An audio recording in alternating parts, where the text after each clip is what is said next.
When I tell you I laughed and then physically gagged and then laughed again, I am not fucking kidding. Because Anthony Starr as Homelander, I'm going to continue glazing him every single episode, every single season for how fantastic he is, because he was so disinterested with Firecracker when she started taking off her clothes. Like that, like imagine being curbed by a man that fast. The titties came out, she started stripping, and my man was like, no. He's like, I am not sexually attracted to you in any way, shape, or form. You can go ahead and put your motherfucking clothes back on.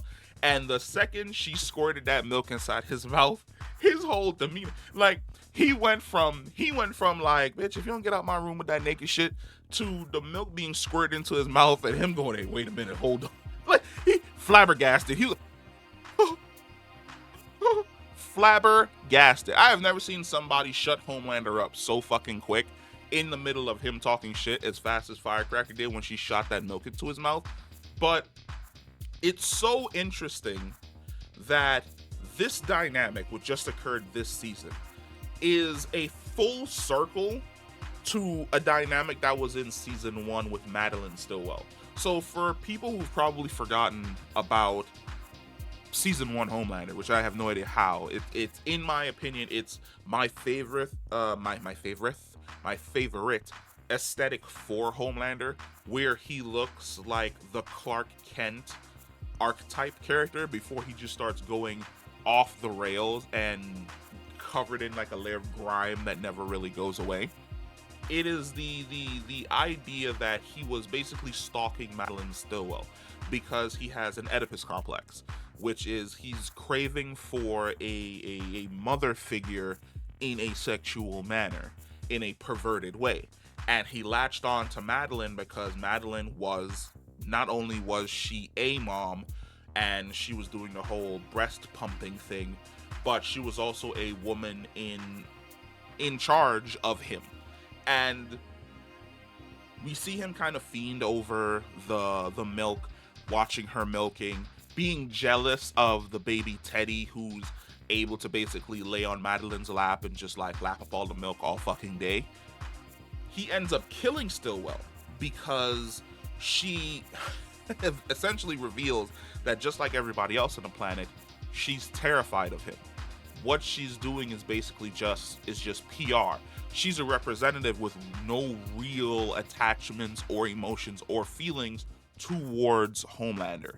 What Firecracker essentially represents right now is the perfection of Madelyn Stillwell, which is someone who can walk in to take the motherly role where he doesn't have to compete with someone else's baby. Because remember, when she shoots the milk into his mouth, he goes, wait a minute, but you're not even pregnant. Because there's that competition that's always going to be inside of Homelander's mind where I want these titties for me. I mean, most people who enjoy titties are like, you know, if you with me, I want them titties only for me. So it's understandable on that part. Everything else about the Oedipus complex, I cannot understand in any way, shape, or form.